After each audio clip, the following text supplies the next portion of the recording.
there. Our house is a forest. Come on in. Welcome to Fly on the Wallin, where two hikers are just trying to escape the wildfires of love. We're here to share our stories of dating, parenting, and what happens when you record it all for the world to see. Always at the top of the episode, we want to thank those patrons out there for giving $1, $2, $5 a month. That is also where you can go see the documentary We're Pregnant and Other Lies. You can check out the link to the Patreon in the episode notes if you just scroll down. So, let's jump right in. First off, how are you doing today?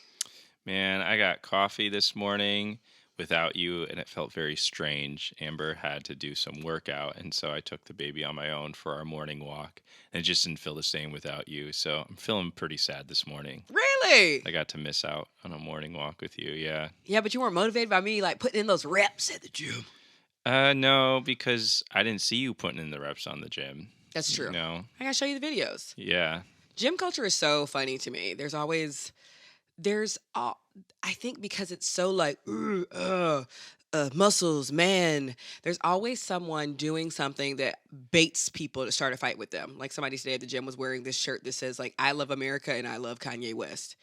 And I was kind of like, you're just kind of, it's like, sure. But you could tell they were like looking around, waiting for somebody to say something. And everybody's like, we're just trying to get our summer bodies. Yes. But you can see those people that like to bait people into things. And they're trying to go viral. You have a splash of that in you. You're not obviously going to wear anything insane like a intense shirt like that. But what do you think that is? Like, do they just want like a fight that day? Are they bored? They're trying to go viral, you said? Yeah, they're trying to get viral.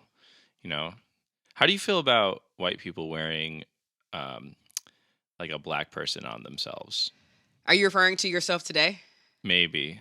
For those of you who cannot see, what are you doing? Watch our YouTube. But for those of you who are maybe listening to this in your car, washing your dishes, Ben is currently wearing a shirt with Grace Jones on it. I love the shirt. Can I explain how I actually feel about this? Yeah. And you can tell me like you're just racist and this is nonsense. This is how I feel. When a white person is wearing a t-shirt of a black icon that maybe didn't get their flowers, who is still alive, I like that. Got it. Okay, so for example, Grace Jones is somebody who's very like androgynous and she's a woman, but she has these like huge, strong muscles. And we've gone to her concert together and you know how much she means to me. So obviously I don't mind you wearing a Grace Jones shirt. But when I see white people out and about wearing like a Malcolm X shirt, I'm kind of like, what about this is interesting. A Booker T. Washington shirt? Booker T. Washington. I think that's fine. It's just the Frederick Douglass.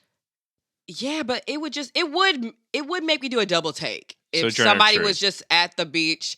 It also depends on what they're doing. Like I know that sounds cringy, but like a white dude wearing a Frederick Douglass on his shirt and he's just like laughing at brunch and being loud. It's kind of like annoying. What about the words of a black person? Like fuck this shirt, like fuck this shit. Nat Turner, which was a shirt that the Silver Room in Hyde Park, they sold these shirts. Yes. I remember those. And you had one too. Yeah, I had one. How do you feel about that? I think they work at certain functions. Like if you got invited to the cookout and you rocked your shirt, sure. If you're going to some screening that night, but if I go to the gym to bait someone to go viral, like that's kind of cringy. But I don't know. I could just be like, you're policing what people are wearing. Is gym culture more conservative as far as the kinds of people who go there? I don't think so. I think it's do conservatives work out more or do liberals work out more? Who cares more about their muscles? Conservative men. Who's more insecure? Probably conservative men.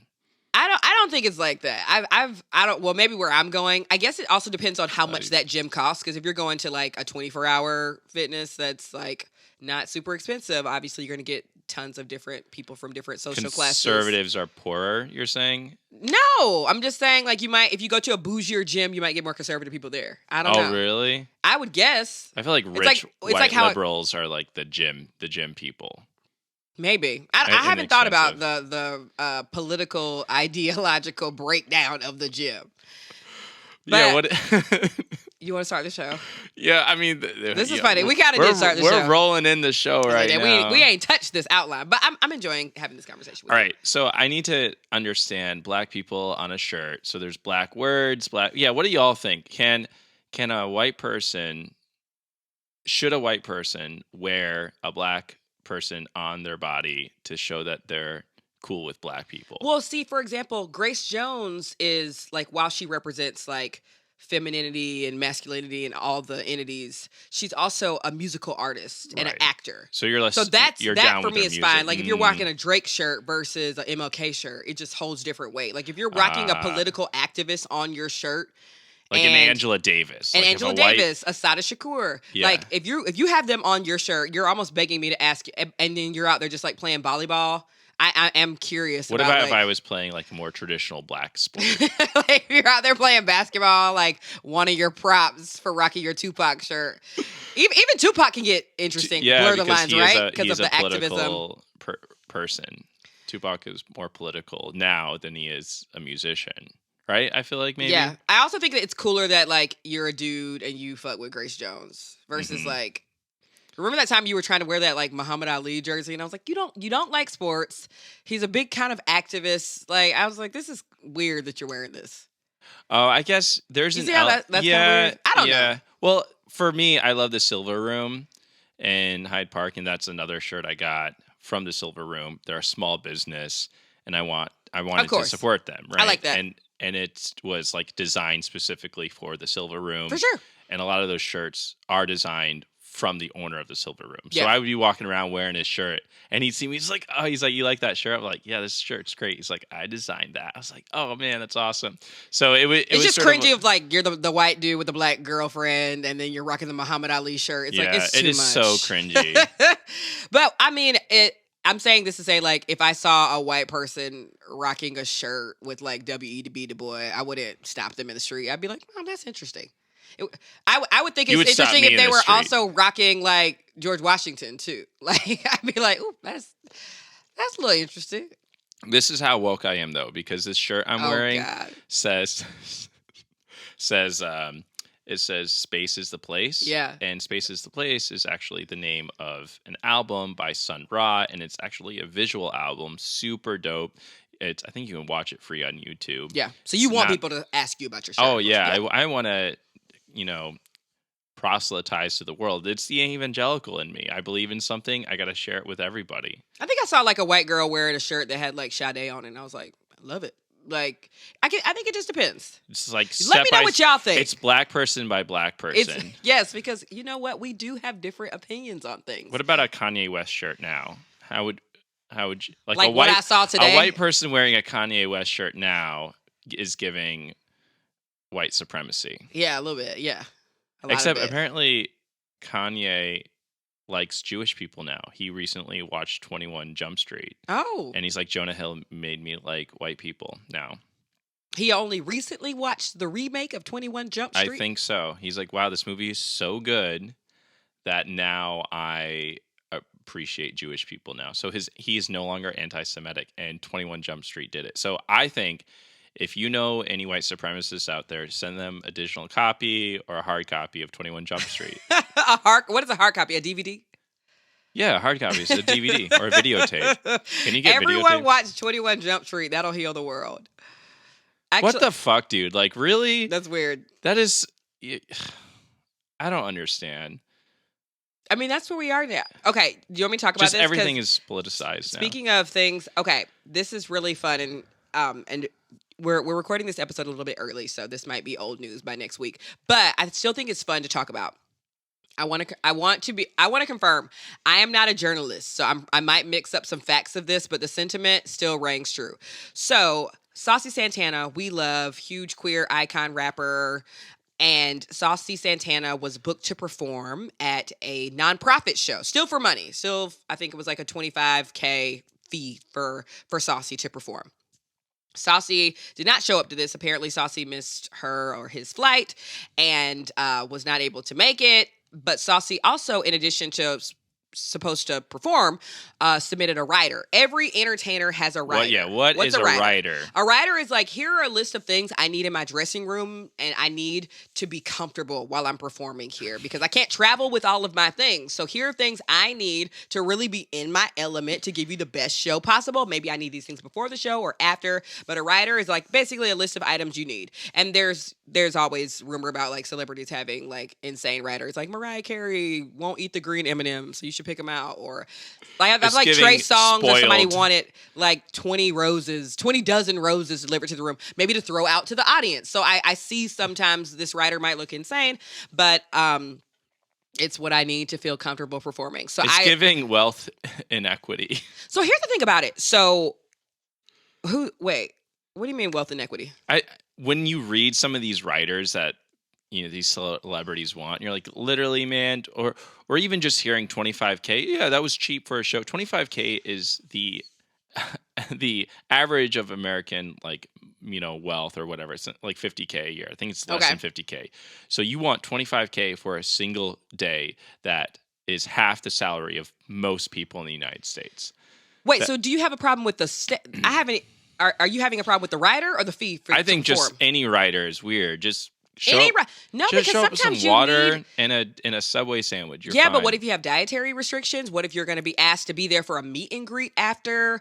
What if you get headaches? What if you have allergies that break out? I don't think a rider is that ridiculous to say like, hey, this is basically a mini hotel room that I need you to stock with things because I might need to be there all day. All right, sure. But I know just I would the need green some stuff M&Ms. on my rider. Yeah. That's come on. That's a little picky. That's a little sticky. A dozen roses. Like you don't need. Do you need this really to perform some music? I feel like it could be a part of the show. I don't know. I'm not caping for the celebs. I'm just saying sometimes a rider makes sense. I want to say this to say that they leaked Saucy Santana's rider. This nonprofit organization. They leaked it when Saucy didn't fulfill didn't do the show, which I actually think is a huge violation of privacy. I know that sounds funny, but like, what if I had like Monistat on my rider because I had a yeast infection or something, and now you just leak that to everybody? Like, I don't know.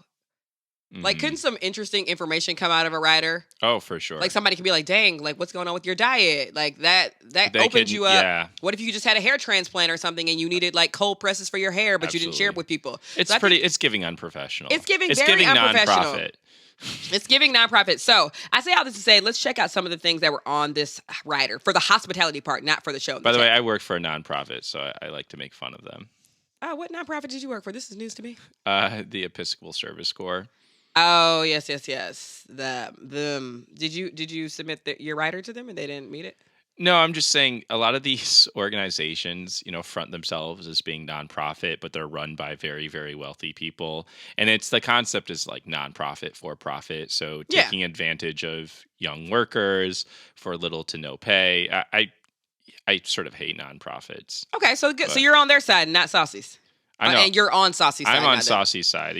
This is terrible. You should not leak a rider to anybody. You should leak a rider, but also like if you miss a flight, you need to make sure you get there. Like that's not cool. Right. Okay, what's on the rider? We got one bottle of Clase Azul. I guess it's just very expensive tequila. 2 bottles of 1942 or Don Julio. So this is going on 3 bottles of alcohol now. 12 cans of Red Bull, a case of Fiji water. I still think these are all reasonable. 1 case of Coca-Cola, an orange juice, an apple juice, an assorted fruit platter. This is where it gets fun. Popeyes, box of legs, box mixed with legs, wings, breasts, white and dark meat, biscuits, mac and cheese, mashed potatoes, gravy, and fries. A handheld electric fan. I get that as a postpartum queen. Vaseline cocoa butter gel. This is the blackest list ever. Degree deodorant spray. The women's. 12 black handheld towels in the dressing room and on stage. 3 hookah flavors. Blueberry, vanilla, blueberry mint, and watermelon. And 50 buffalo wings mild in to-go boxes. What's wrong with this? Ground transportation and things like that. I don't understand what's wrong with this rider. It's just black as hell, and it's funny. It's black and gay as hell. It's very gay and very black, and I love it. This sounds like your brother's birthday party. Right down to the women's deodorant spray. And like we need cocoa butter gels. I feel like for Saucy Santana, this is completely reasonable. Me too, because you can't fly with all these liquids as well, like the Red Bulls, the Fiji. But like they were Joe, trying to do something. Like, look, this is ridiculous. like, look at all these Popeyes chickens this black person wanted. I'm like, dang, like, why can't we just like a little fried chicken? You were tearing some fried chicken up yesterday, and I was like, It was let that be really my black great. ass. We went to a place called the Kettle in Manhattan Beach. Yes. It was really good. I was like, and it just fell off. You know, a lot of fried chicken. You have to the meat fell off the bone. Yeah, I the thought you meat meant, like, the was just restaurant fell off. falling. Yeah, the meat was just falling off. I mean, I'm not a big fan of Popeyes. I like the Popeyes hot chicken sandwich, but that's about it. I don't like the Popeye fried chicken. It's a little bit too bready for me. But like, What would be on your rider, baby? my rider? I mean, childcare. You know, Yeah. you gotta bring me a babysitter. But would you ask for like a pack and play? I would ask for like set? my actually alcohol choice would be way more bougier than this. Like this Yeah. is stuff you can get at a liquor store. Right, I I'd be think asking so people too. to go to like a private wine shop. I want a Beaujolais imported from France. Here we go. 2018. That's what I would need, like 3 bottles of it. And a DVD copy I of want 21 a Jump red Street. and white DVD copy of 21 Jump Street. Come on. No, VHS, please. Would you ask for? I mean, and also some of this stuff is like I need towels. I'm a sweater. I know I'm a very. He's sweaty trying to person. eat healthy as well. Assorted fruit platter. There was a fruit platter that was solicited as well. Apple juice, orange juice. This is not ridiculous. The hookah flavors. I don't smoke, but I feel like blueberry vanilla and blueberry mint and watermelon. Watermelon seems like a very common flavor. I feel like you could get these at anywhere. This is not ridiculous. This is literally I could go and get out. You know what? I should start being a writer collector. Like just people send me a writer. Yes. Saucy Santana, if you hear this, I will work for you. I will get your writer anytime that you need. I will follow you and get. This is easy. I don't think the writer was that unbelievable. I definitely think I would have asked for like a ton of sushi. One day when I actually have a writer, I'm going to be like, it needs to be really great sushi, a poke bowl. You know, I love like, I'm a raw meat kind of girl. So I love an ahi tuna situation. I love a calamari. I love a lobster head. Like we should ask for a seafood tower. Seafood, yeah, please, seafood tower. Send me a seafood tower. Send me, and you probably ask for like a card game or a couple of board games to the room. Like, what would you need backstage to have a good time? To have a good time, I mean, get me a PS5, please. Like, have a to PS5 the room. Just set it up, but you Settlers can of return Catan. it. Just get, they always, or nonprofits, they always hire like right out of college, like young people who are trying to, make a difference in the world. They pay them shit. Just. You know what? Buy a PS5, put it in the room, and then give it to one of them because they're living in some sort of like cheaper housing and they're probably having a terrible time. Oh, God. And they have to go to like dollar beer nights, and it's just very miserable. They're fucking everybody that they see. Jesus. Who is this? No, I was just saying young nonprofit workers. And this, this from experience. Yeah, probably. Was you fucking a lot when you worked for a nonprofit? I think so. I mean, yeah. Compared to now. Just kidding. Oh. You have something you want to share on the mic? You was fucking more as a nonprofit broke worker? I know, is that because like sex is freer? Sex with me is expensive now? A little more so. What does sex with me cost? What is a night of it's pleasure like you gotta get Amber? A babysitter, like, and then we don't get a babysitter every time we have sex. No, I'm saying you get a babysitter so I can take you out to eat because that's the foreplay. The foreplay is like the foreplay when you're married starts at 10 a.m. Like I gotta do the dishes, I gotta clean starts shit. At brunch. Yeah, because I'm not giving you that good unless you. It's like tidy because up around if the you're household. not if you're not feeling me, you're like, okay, did we have a good business day today? You're not gonna fuck me. So your goal every day is like, we have to make sure this bitch had a productive day. Yeah, if I want to get some yum-yums, I have to make sure that the house is organized, clean, and that you feel that you've produced the TikTok, that we have outlines for the podcast, that you've edited a YouTube video, you've, done some emails answering, maybe we've planned, future trips or whatever. Things got to be put together. You got to get your ducks in a row. But then by the time you've done all that, like I came upstairs last night, I was like, oh, maybe Ben wants to fool around. You was knocked out. I was tired. Yeah, because it's sort of a catch-22. I got to do these things to fuck, but to do these things, I end up too tired to fuck. It's almost like I planned this. Anyway, Saucy, keep doing you. Oh, speaking of fucking. I hope this nonprofit isn't like we support something that is probably really dear to my heart, like supporting like trans kids or something. It probably is. You want to look it up? Man, I'm gonna Let's have see. to regret. No, don't look it up. Well, it's been saying just like nonprofits, so maybe they're trying to like hide their identity. I just don't think it's Or, cool like, to leak they- somebody's rider. This Yeah. I got this. My reference for this is TMZ, and if you want to see this rider, just Google it, check it out. But now they'll probably have to update it. All right, let's But move on speaking to. Speaking of having sex, Yeah. today for our imperfect parent segment, it's really a debate. Because I am in the process of trying to convince Ben that we're ready for baby number 2, or ready to start trying and start thinking about it, which I'm sure is exciting some listeners out there. But Ben is not that girl, not having. Okay, Ben, what is your biggest situation right now? For me, it's about a sliding scale financially. A right? sliding scale. It's a sliding scale. What are you talking about? All right, let me break it down to you. For me to have a child, I need to have a certain amount of financial stability. And that financial stability is based on a sliding scale of where I live. Right now, we live in LA. Yeah. And the expenses of living in LA money goes are faster. fucking unreasonable right now. So having another kid would just add so much financial strain. If we were still living in Chicago, I'd say let's do it. Like right now, if the amount of money that you spend in Chicago is significantly lower, public transportation is a little bit easier, so we don't spend as much money on Ubers. So if we're in Chicago, baby number 2, 100%. Wait. If we were in Georgia right now, Sorry. I'd say we would be on baby number 3. If we were living in Athens, we'd be on baby number 3 right now because it's a sliding scale. If we're in New York City, I would minus a baby. What do you need, without saying a dollar amount, what do you need in LA to have baby number 2? You just need to own a house. So it'd be owning a home, a certain percentage of the home as well, not just having the down payment and the home in your name. You need a certain. Oh, Ben, for fuck's sake, though, I'm 32. Like, it just gets a little Get bit younger. harder when I get younger is your solution to this. So Get richer, I should say. Get richer. So we cannot. Let me be clear. We can't have a kid until we not only own a home, but only own a certain percent of that home. Yeah, Are those your big 2? Yep. And we have to have a certain percentage, certain dollar amount for our retirement.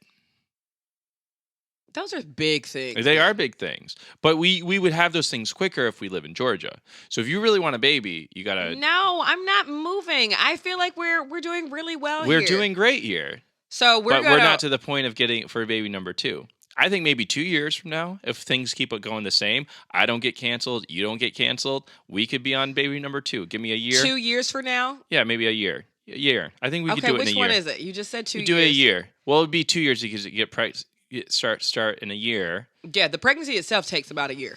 Mm-hmm. 9 months is slick a year. Yeah. So you would be happy starting a year from now. If you continue to make the money that you're making. Got it. But what if a year from now I'm making good money, but we don't own a house, which is very realistic. Housing here is insanely expensive. Yeah. So this is why I tell anybody who wants to get married, you really got to have these conversations before you get married. And not on the air. You gotta see a big thing, and this is why when I give marriage counseling, when people come to me and say, "Hey, like, what should I have ready?" Say, "Listen, there are very important conversations that Amber and I never had until we started a podcast. So I'd say start your relationship podcast before you get married." Here's the thing about it. You know how we are, Ben. We're so like fun and freeing and impulsive. Yep. Like, obviously we're not irresponsible, but if you make up in your brain, like, we need to own a home and then we live in another country for a year, it's kind of like, well, this is kind of a moot point now. Yeah. You see what I'm saying? Uh-huh. Now, I agree that what Are you we trying can to do, change my mind? I'm not trying to change your mind, and I can definitely wait. I would hate to wait until we own a home, and then it's like harder for me to get pregnant at like 39, whenever that happens. Well, 39 is not in 2 years, which is what I said. So I know, but it could happen, and like we could potentially not own a home for another. So you're saying, what is the minimum time you'd be willing to start? Like, what's the shortest amount of time you'd be willing to try to start having? a year. A year. Without the restraints of the the housing situation. Yeah, so Because once you did we the hit the same thing with yeah. Wild Ben. You were like, but we got the house. Yeah, but you. And then you had a kid. Ben, I have to find it. It's in my notes section somewhere. My phone is being used to record the podcast. But like, you had a list of like 10 things that had to be possible. And then it was negotiable. You were like, I need to have my PhD if we're gonna have a kid. Yeah, that never happened. I've told you so many times. I can go back to that too. Yeah, right. No, that I did have a ridiculous list. It was an unreasonable list. It wasn't unreasonable. I just think you can, and we're gonna get into this with a letter soon. Maybe I'll do that later first. You can still achieve goals with kids. I just want to sure. So you keep being like, well, I can't have a kid until I have a PhD. It's like my mom got her PhD and she had all 3 of us. Mm-hmm. So and I'm look just how saying, well you turned out, I guess. Dr. Martin Luther King marched on Washington with 4 of them motherfuckers. Yeah. That's what you have to remember. That's what I always tell myself when I'm thinking like, dang, this is so hard. One kid. He did. Well, I guess Coretta was like Haley did. I did everything, whore. But I'm just saying, he achieved some of his greatest accomplishments with 4 children in tow. So we can run a podcast and make How about TikToks this? and YouTubes. If our podcast gets to 30K downloads. Oh my God. All right, you heard it here first, folks. If our podcast gets 30K downloads per episode, we will start trying to start baby number 2. This is cringe. This is not content manipulation. Babies. Not content babies, y'all. Content babies for sure. Or how about you get 3 million followers on TikTok? Baby number 2. So you got to double your followers. It's possible. Because in your brain, you're like, that's doubling the income. Yeah. Make sure if this you is hear cringy, this, y'all. I'm not co-signing any of this. This is the next reason why we're gonna go viral and be canceled. I'm telling you, mark my words. So if you want to see more interracial babies in the world, stop. This is getting cringier by the second. Stop your lies right now. You stop. You stop that. Don't tell people that. Because they're like, all right, everybody download this right now. I know. I sort of make jokes about cringy interracial people, especially white dudes who date black women. They can be so funny. Like to make fun of. Yeah, just embarrassingly funny for the white. You the one sitting there posted up with your Grace Jones shirt talking about white boys that love black women. Like you not the damn president of the club. You know, I was thinking, you know how like black people sort of create culture? Do I know how black people create cultural words? Yes, I'm familiar with that. Cool, like we real cool, Gwendolyn Brooks. We real cool. Yeah. You ever know that poem, Gwendolyn Brooks? I do not. I'm not familiar with that poem. Yeah, I didn't know that black people invented the word cool. I can see that happening, but okay. Yeah. And so I was thinking, like, oh God, I want to do a white version of that. No. So I was thinking, instead of because white just has such a negative connotation, like white power. I was thinking we could do like chalk power, like chalk. I'm chalk. I'm the chalk to your blackboard type of thing. Oh. Cringy. You need to stay at the house, man. Cringy. Why do I let you out the house? I don't like to be described as white. I prefer chalk. Why don't you like white? You better rep your hood. You better rep your set. You heard it here first, folks. Ben no longer identifies as white. He identifies as chalk. Okay. Let's talk about marriage. I feel like I gotta say this today. Is that this is a joke. This is a joke, yes. I'm being funny, and sometimes Amber let me know is that sometimes I use words in an ironic sense. And people don't know you're joking. But sometimes people don't know I'm joking. Yeah. Because there's levels to my irony. And my irony is just so deep and complex that it just not everybody knows. All right.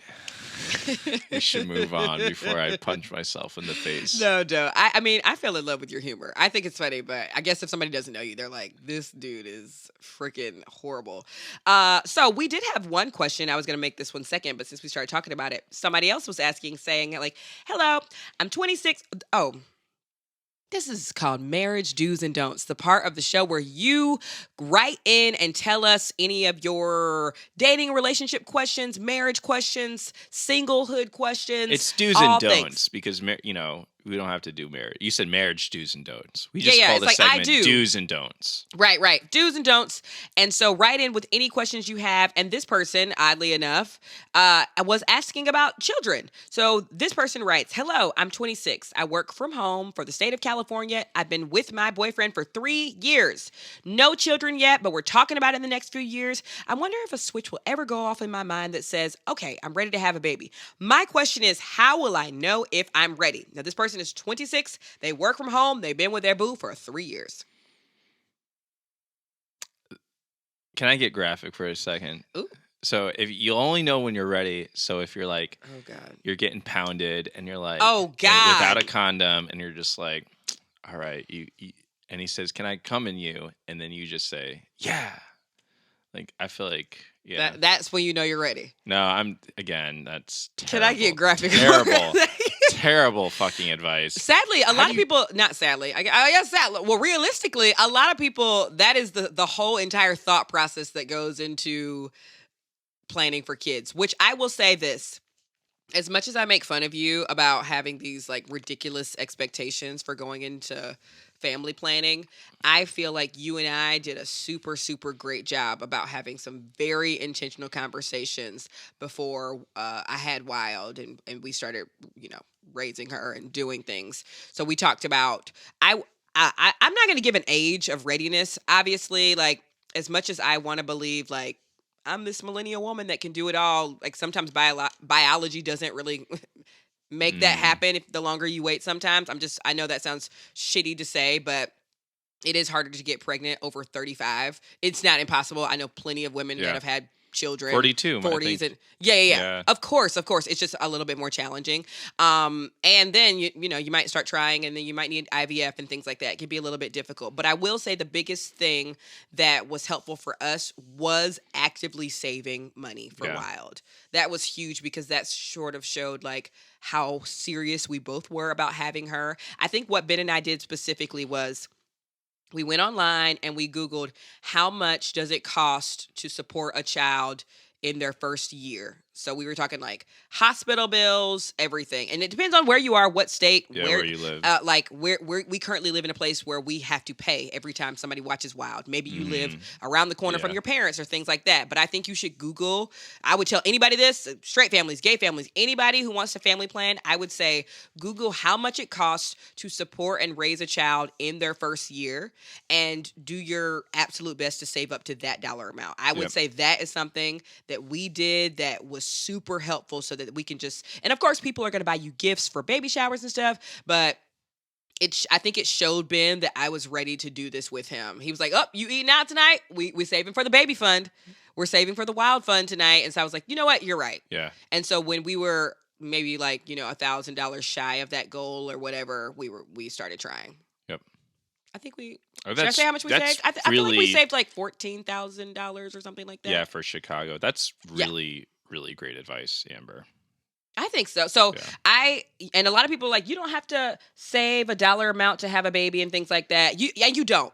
I just think that for Ben and I's level of commitment and what we were trying to do, it was super, super helpful to have that money to tap on. And this was before, we moved to LA and we were making, a decent income. This was still when Ben was teaching middle school. And you were working when I was at a yoga studio. Working at the yoga studio, and we were still able to like save $14,000 or $15,000. No, actually, no, you were not working at the yoga studio. Maybe I was laid off. No, yeah. It was pandemic. No, this is, I think when you started getting brand deals. I think when you started. Yeah, but they weren't like. But they were enough. They were enough to be like, okay, I'm comfortable. Right. And we were also living in Chicago at this time, so things were a little bit more reasonable in Chicago. That's very true. I just think some planning needs to happen because I hate when people are like, just have them whenever. Yeah. And I'm like, no, because when things get hard and money gets tight, like I need to be able to support my family. So money can be relative and riches can be relative, but I think it is so important to have intentional conversations about funding having a baby. And funding, having a baby, funding. How we're going to discipline our kids, how we're going to love our kids. Because remember, we talked about, I was all for spanking her ass. Not violently throwing her across the room, but just like, you know. And Ben was like, I'm not comfortable with this, so we had to talk about that. So it just depends. Like, make it work for your family, but But I also wanted saving. to stay home. I wanted somebody to stay home, Yes. and I wanted money to like take her to swim lessons and take her to special events. And so that was something that was really important to me. Music lessons is very, very important. So I wanted to make sure we had income for that, and that's 100% disposable income. Not everyone, your values are going to be different. Maybe your way of giving them education, take them to church because that's free. Church is a beautiful, powerful, social tool to like bring people up with music and social, meeting other kids. But for me, it was like music lessons, swim lessons, these other things that do cost money. So yeah, funding, man. Talk about funding. Yeah, I think that it just showed me because I am the person in our relationship that has a harder problem, has a harder it's harder for me to save money. Like, you know me. I'm like, okay, I'm committed to saving, Ben. And I'm like, ooh, what a cute bathing suit. I need it for the summer. So Yeah. I was much more motivated to save when it's like this, like, I think we named it the baby fund and we Yep, we both did. put We money opened into an that. account and named it the baby fund. Yep. Yeah. So that's just something we did. And I feel like financially speaking, that worked really well for us. And like I said, we do not live near family. Every time we want to go on a date, we have a last minute meeting, we have to pay somebody to watch Wild. So that was super helpful for us. So we'll probably, and Ben's right. Like, obviously, I don't want us to have to wait until we can afford to buy a home in LA because who knows when that will be. But I definitely think if we're talking about baby number two, we're going to have to save again. Yeah. Yeah. Let's go into letter number two. All right, this is kind of a lengthy one. I cut here and there where I can, but some of the context that I left does really matter. Dear Amber and Ben, I want to have a relationship with my in laws, but it's been 5 years of hell. Oof. He and I have been together for 5 years, married for 2, and we even have a son. We had a son in April 2022. Yay. Same. I say that because of Wild. And nothing has changed. Oh, my goodness. A little background. He's Haitian American, and I'm African American. I met his family at his college graduation dinner, and they barely spoke to me there. Later, I asked why no one spoke to me, and one of his sisters said they didn't know what to say to me. When we got engaged in 2020, his family didn't want us to get married because they felt like we weren't ready. They wanted to micromanage the wedding shower, and me and one of his sisters got into a heated argument. We got married in 2021. The family came to the wedding, but none of them spoke to me there. My family paid for the entire wedding. We announced our pregnancy. They got excited, but didn't want to help with the shower, with planning or financing. The only time they see our son is on family holidays, even though they live 30 minutes away. This listener also Yikes. shared this listener also shared that, like, it's just difficult for them to pack, a 1-year-old in the car with all the stuff, but they invite the family over Hmm. even though they're 30 minutes away and nobody takes them up on this offer. I know it hurts my husband and I would like a relationship with them. I had to unfollow them on social media, and then one of his sisters saw that I unfollowed, and then she blocked me. I'll take any tips or advice because this has been hell. So we got, you and me, we got in-laws. What say you, Ben? I'll let you go first. Ah, man, why do I gotta go first? This is such a sad situation. Yeah. I honestly think maybe you should unblock them, but maybe you had to do that for your mental health. But if you unblock them, just be like, okay, I'm unblocking you so that you get to see your grandbaby because maybe I can't fuck with you in person. Sorry, my mouth is like super dry. I wasn't trying to like go into ebonics. I think that happened though. Yeah, my mouth is dry, so I went shh. So you get Which blacker when your which mouth. You're right.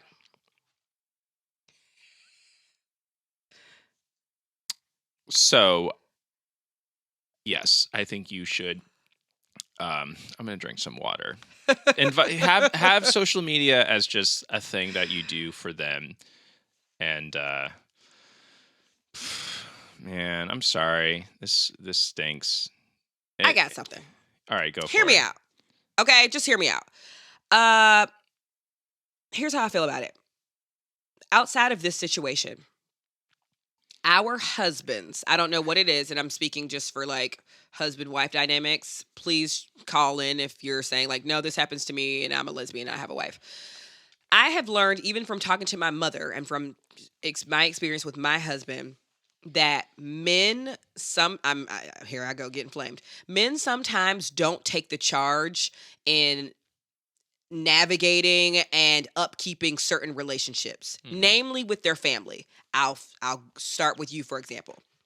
Whenever it is your parents' birthday or some holiday is rolled around for our nieces and nephews, I have to remind you, even if it's your parents or your family, that you know your mom's birthday is today. Text. Yeah. You know your dad's birthday is today. Call. Or I even have to do a lot of that. My Father's Day card that I got to send him. Yes, still in the car. We're a month past Father's Day now. So I have to do, even though it's Ben's family, I have found, as Ben's wife and partner, I have had to do a lot of managing of helping Ben maintain relationships with his family.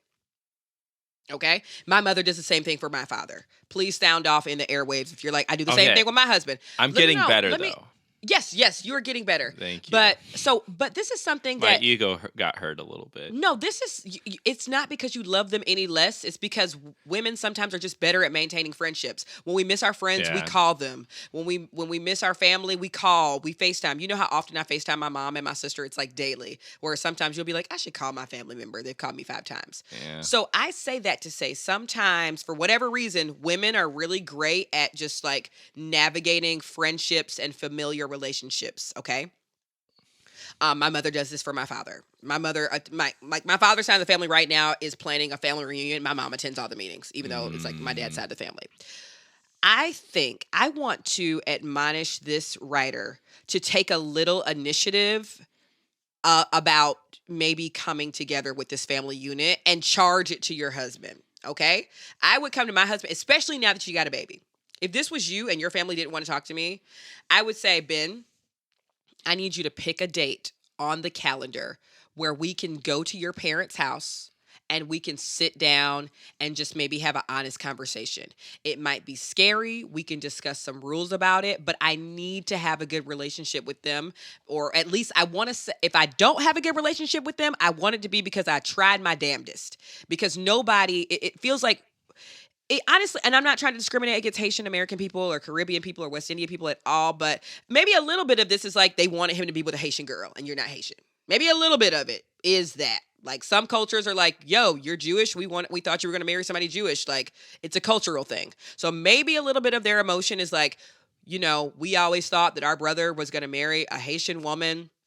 He talked about wanting this, and now he's with you, and we just don't know you, and we just don't get it. You also don't know unless you sit down and have those kinds of conversations. Correct. So it could be in some other issue. Maybe they have some personal. Maybe you said something personally to them that really, offended them, and so you got to sort of air some of this stuff out. Yes, I just think it needs to be intentional. It needs to be planned because I have had some very, very hard conversations with my family, and I remember thinking like, why has nobody just sat us down and talked about this? Like, why hasn't Big Mama or whoever talked about this? And I'm like, you know what? I have to do it. Yeah, I have to do it. Even if it's Ben's family, I have to do it. So I have sat down and had a one-on-one with a sibling of yours. And I've been like, here's how this needs to go. Here's how I want us to communicate because we're going to be in each other's lives. I want you in my life. I hope you want me in your life. So let's talk about let's talk about the feelings and actually make action steps to improve the feelings. Yeah. I don't think you have to. Now, if they say like, we don't want to talk to you, it's been too much time. Like if you book a date on the calendar and say, I want to get closer to y'all. I want to talk about some of these like feelings. And they say no, at least you tried. But it is kind of hard if I'm his sister and then I go online. I'm like if Ben has 3 sisters. And this writer said that her husband has 3 sisters and he's the youngest.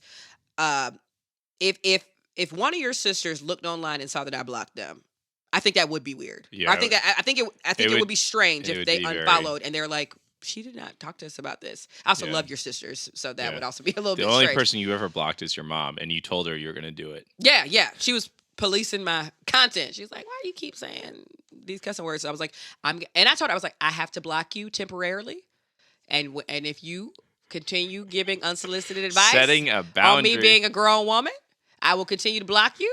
But if you want to accept that your daughter is not Lil anymore and is a comedian and doing her own thing, and she's back now. Yeah, but I have blocked my mother online before. And I'm sure all of us out there in the airways have had to block an auntie or somebody. But my mom's not blocked anymore. I say that to say, I think, even though it's his family, I would really encourage you to maybe go to a therapist and say, I want to initiate a family conversation. Like, can you tell me like what words I should use and what are best practices to have this? But I Mm. just know it's not going to get better if we just wait till the child's older.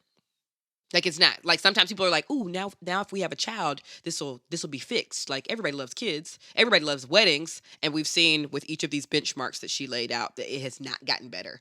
So I know it sounds super scary, but if it was your family, I would say is everybody free on the 15th. I would love to do a Zoom call. I would love to do an in-person call because I've been feeling a little bit left out of this family and I want to be a part of this family. I love that. Yeah, make it a Zoom call so that the b- barrier of getting in the car driving out there or them getting in the car driving out to you is sort of And that's stopped. slick. That also might be where you find out that your husband, no shade, that might be where your husband has misconstrued some things. Because I've had a family meeting with you and I'm like, oh, that's what you said to them? Well, that was unclear. I see now why they feel this way about me based on this. You know what I'm saying? Because you're their little boy or whatever. You know what I'm Hmm. saying? So I could see you getting in that big family meeting and then his mama or somebody saying like, when he was little, he always talked about having a Haitian woman and dating someone who can cook Haitian food and we don't feel like you've tried to bridge that gap. And then I could say like, "Oh, I Yeah. Well, see." again, this is speculation. This is all because you I'm don't know speculating. I'm anything. You don't speculating. know anything until I you have sit Haitian down and talk. friends. I'm really not trying to come for Haiti. I really am not. I just think like it could be I've also had Haitian students in the past. And so I could just tell sometimes even with like, we wanted you to have a wife that speaks our language. It could be something very simple. We wanted Mm, you to have a wife that speaks like a little French, a little I think they speak French. I Creole. hate it. French Creole or something like that. Oh, just drag me if I'm getting all of this wrong. Again, But my Haitian students the spoke point French. is that you don't know You don't until know. you talk. Yep. So So, and maybe you learn in that meeting, they're like, we really just wanted someone who wanted to chase our dishes and wanted to do that. And you're like, you know what? How about I come over next Saturday and we make blank? yeah. Y'all teach me how to make it. Also, something that I Food tell brings everyone to everybody do is like FaceTime your family. Just do it. Give them a call. I FaceTime my mom pretty regularly. Is this camera? Yeah, I do. Mom, please comment. Comment and What please would you comment call on the- regularly? Because I that's call her relative. once a week. That's You regular. call your mama once a week. Once a week, I FaceTime her with Wild when I'm walking, Okay. or when Okay, you're I can out and see that. about. I Maybe I'm not FaceTime there. her, and yeah, most of the times you're not there. But how often do I call my mama? You're like every day. I mean, Every day, you're a little sometimes twice a day. you're a little codependent when it comes. No, I just to, like giving them know. updates. I like my. I mean, I'm not kidding. trying to I'm drag sorry. your mama, but my parents I are was also trying to very drag you. I was- entertaining. Like, my sister and us, we be talking about family tea, and then we'll talk about like, oh, did y'all see where everybody went to the BET Awards? Let's Yeah. tap You in. have a yeah. You're pretty tight with them. There was definitely a point in my life where maybe I talked to my parents once a month. Yeah. Maybe like once every other month. Yeah. But you've always been very communicative with Right. your family. So Yeah. you're right. Now I'm a little bit more so because Yeah. But sometimes I'll say like, Ben, Mother's Day is coming up. I'm gonna order your mom some flowers. yeah. Do you want to pick out whatever thing? I'll order them because they're from our family. Like Yes. she's my mom now too. So I would really encourage you. Please sound off about what y'all think about this. But like, even when it comes to your partner, like your family is Why my are- family. why Your are men- people are my people. So just Yeah. take initiative. Yeah. Why yeah. are men just a little worse at keeping relationships going? I remember reading something about this. Yeah. Where men, because they're more privileged, they don't have to rely on like social relationships for support in the way that women do because of the gender gap as far as like wealth equity and misogyny.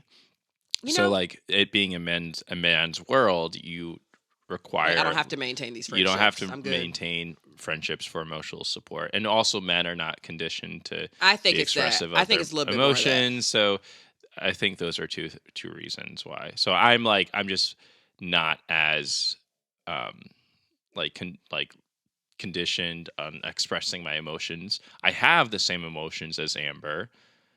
Oh boy, do I have the same emotions as Amber, but I'm just not as versed, or maybe I wasn't given as much freedom to express those to like family and growing up or whatever. And probably a lot of men are, and that's sort of changing. Hopefully, Yeah, hopefully. But you should call, like, if you had to think about one friend you could call this week, like, can you think of somebody you would call and they'd be like, everything okay? Oh yeah. Because you have those friends. Yeah, Because we'll yeah. go to those locations. You'll be like, hey, so and so, I'm in town. Why don't Yeah, y'all come and see us? literally, yeah, and they'll come through and we'll hang out, we'll talk, and yeah, I do have that friends. I don't know. Whereas I have girlfriends. I'm like, girl, Friday, come on, let's hit the gym. Like Yeah. we're hanging out just a little bit more regularly. But I think I really want to encourage you. Like, I hope you don't feel like, damn, why I got to do everything. But I really, really want to encourage you that, like, you can lead this conversation, even though it's his family. Like, just make sure that he, you know, like, actually follows up with them. Like, well, why don't you text them on a chain as well? But he needs to, like, help out a little bit. But Yep.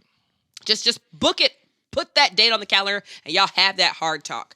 You ready to move on to Shelfie? Yeah. Oh, I forgot my book. This is We'll talk the section of the show where we talk about what we're reading, what we're watching, and how that's, impacting our lives. So I watched this film called Demons. It was incredible. And it's basically where it's this Italian film, I think. Okay. But it's all in English, and all these people go to a movie theater and they watch this movie, and then they all start getting possessed. But the movie is so cool because the way people die in it are incredible. So it's like The Ring. Yeah, but just horror. Like at one point, someone gets their hand caught in a motorcycle tire and dirt bike, and it like rips off, and it's real effects. So you see like, a little cut that explodes and turns It's into giving John Carpenter vibes. Who very directed much John Carpenter. Oh, it's in Italian. Yeah. Lamberto Bava. Okay. Oh man, this movie, and Wild and I watched it, and it was so much fun. But you know what I realized? So I was watching it, and the way people get possessed is they put on this like Japanese samurai mask, and it cuts this person and then they become possessed. I was like, oh yeah, this came out in the 80s. And I realized that at this point in the 80s, there became a huge transition from the Red Scare of like terrified of the Soviet Union to what they term as like the Yellow Peril. So at this point, Japan was, I know, Yellow Peril. That's what I figured called. You saw my face go like, yeah. Oh no. So Japan at this point, huge anti-Japanese sentiment. Japan at this point was expanding their business, and so as a way, Reagan started to turn Reaganomics started to turn aggression towards Japanese culture. Okay, and so you sort of see this in the films and the books that are coming out around this time. Tom Clancy comes out with a book that deals with like these faulty Japanese engines that were like causing people to die. And then there's a book called Rising Sun by Michael Crichton that deals with like the terrors of like the alienness of Japanese businessmen. And it became a way of like othering. Yes. And so this film sort of becomes this reflection because it's like this symbol of like power and honor starts to possess all these Italian so it's still anti-Japanese. Yeah, I thought I wasn't sure if it was. There's a way you could read into it. The film is well loved. It's really cool, but it's a way when you start to dig into some of these films, you start to realize, oh, this becomes a reflection of that time, of that of course. Terror. It was so I started to think about that. And there's when did y'all watch this? We watched it maybe a little while ago. Okay. When I cook and you're upstairs, I've been watching a lot of horror films. Oh yeah, I came downstairs. I was like, why are y'all watching Chucky? Like, why are y'all watching Child's Play? As you're like just flipping over the pork ribs. Like a good slasher film teaches me how to cut up meat differently. Oh my gosh. It's a good joke. That's right? Kind of funny. Yeah. No, I like that. I don't know. Yeah, I've been, being in LA, you start to like look at movies a little bit differently. I've started to be more intentional about like film criticism and reading books about film. And you read a whole book about like queer, like trans representation in film. Yeah. And you start to closely watch films, not just something pure entertainment, and sort of to see the symbolism. And I saw that. So I love Demons. It's a great film, but I saw this element of like anti-Japanese within the film. Yeah. For sure. Yeah, you're reading a book. What are I you reading? am. You having me more. I was truly listening to you. You got me a little interested in potentially watching that and seeing those sentiments. Can There I was say the first person who gets possessed is a black woman, and she has the coolest kills. She becomes a okay, main good, good, good. character. I was like, So she has this here we great, go. but so she's shown throughout the film as like one of the main villains, and so she Yeah. gets to kill a lot of people for a 1985 slasher of this time, and to have a black woman be like the main villain, I think was interesting. I think we could probably, discuss a little bit about it. But you're reading Detransition Baby, I right? am. I was just thinking about that when you were even talking about like anti-Asian sentiment. If I don't know if y'all remember this, but Licorice Pizza came out in 2021. It was the one starring that sister from Haim, Mm-hmm. and people criticized that film, saying it had some like anti. I have not seen it. I just remember this coming out of reviews. It said something about there being some anti-Asian sentiment there, but I think that was also making a commentary on like, well, no, we weren't just being anti-Asian for the sake. Like this movie was supposed to be set in 1973, which was how people were talking about Asian people at the time, or how Well, people were referenced, or people had almost like a fascination with Asian culture, like feng shui, but the people were still being like persecuted and discriminated against. yeah, it's the American tradition of being Yeah. racist, Yes, of course. and choosing certain groups depending on the time, right? Like, I think when we think about like specifically anti-Japanese sentiment within the U.S., we think of internment Yeah, camps, of but course. that was the extreme. That has sort of existed throughout history, throughout Right. the U.S. history, Right, of course. and I think a lot of the time we talk about American racism at these isolating instances of like, or even this like thing, movie this being thing. slammed for being anti-Asian, and I was like, there, which could be. I mean, once again, I have not seen it. I just remember that being one of the biggest criticisms of the film, and I was like, people were definitely anti-Asian in 1973. People are anti-Asian now, so Yeah, I even it today. just. But sometimes we can't discern between like, is this a commentary on something, or is this movie not being intentional? Like, I don't know. You know. But we'll watch it. We'll watch it at some point. We'll watch Licorice Pizza and Demons at some point. I am currently reading Detransition Baby by Torrey Peters. He's also a trans author. Oh, this story is so well written. It has my complete and absolute attention. I have been cheating on TV with this book. And it's a really interesting concept. That's a fun way of saying it. Cheat on TV more often with a book, Yes, everybody. yes. I've been cheating on yoga with the gym as well. The gym is kind of my new lover now over yoga classes. But this book is essentially about. I'm not going to spoil too much, obviously. But okay, if you can think of these. Okay, I'm gonna just do a little bit. So there were two main characters. It was Amy and it was Reese, okay? These are both trans women who fell in love. So they were like lesbian lovers, right?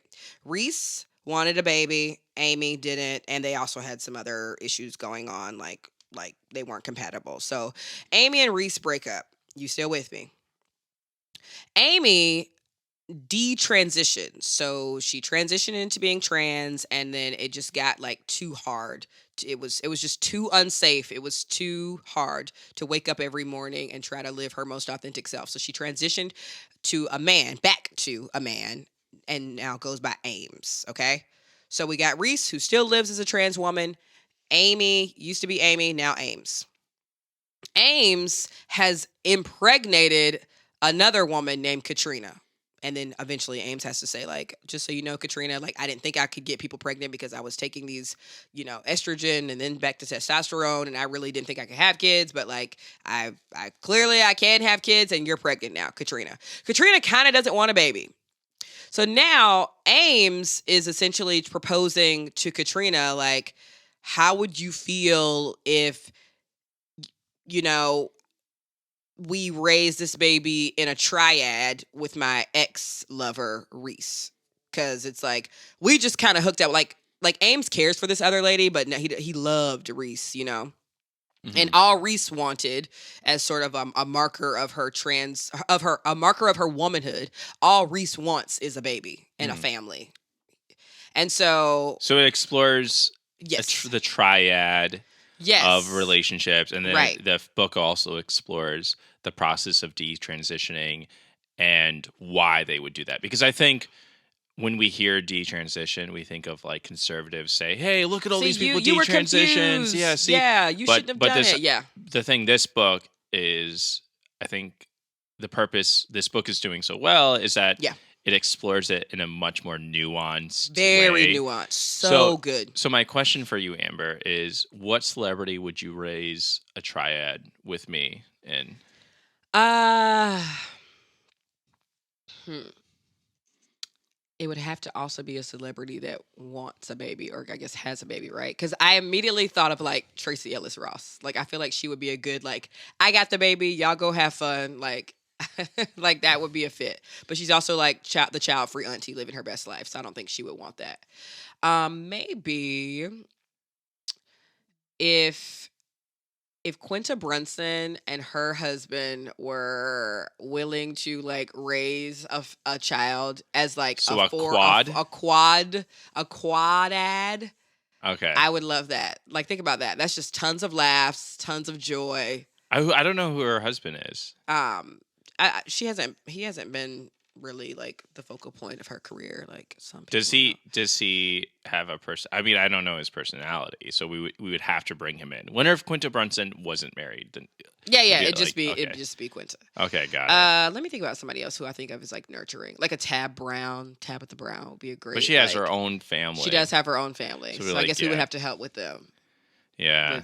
With choice, and I can't. Oh my god, y'all kill me. I wish triads were more of like a human thing. Yeah, you know, just every like, people do them. They're just. Yeah, I guess I just can't think of any like people that have came forward and there is some level of like when you hire help to help you with your child, like. And if that help stays with you the entirety of the child's life, there's a power in difference. Oh, of course, right? of course. But I'm just saying, if you're counting the literal bodies of people helping to raise a child, it is in the triad family. But yeah, no, the book actually. So we haven't gotten to the point. Like we're at the point where Ames, former trans woman, is in the process of like separately proposing this idea of the triad to these other parties, and then trying to bring together. I don't want to spoil for next week or anything like that, but yeah, it's just super interesting because Ames is going to Reese being like, all you ever wanted was a family and to be a mother. And I got someone pregnant and I know that hurts you, but this like, this is your opportunity to be a mother. And Katrina's like, I don't really want a baby. I still kind of want my career, but I don't want to. Like I feel a way about like I could raise this baby. Spoiler alert, everybody! I know. Well, I haven't said what they've decided to do or anything, but it's just like a very interesting concept that you're kind of like, this isn't a horrible idea. Like I don't know. When you're reading about the triad, yeah, it's gonna get messy. But yes, read Detransition Baby with me, or if you've read it already, be like, Amber, stop! You're spoiling so much. But yeah, read Detransition Baby, and I think that's about it, right, baby? Yeah. All right, y'all. Thank you so much for listening to another episode of Fly on the Wallin. Make sure you give us a review on wherever you listen to your podcast. Share it with a friend. Yep. And we'll see y'all later. Next week, to be exact. Yeah, next week. Raise babies and triads. Bye, y'all. You know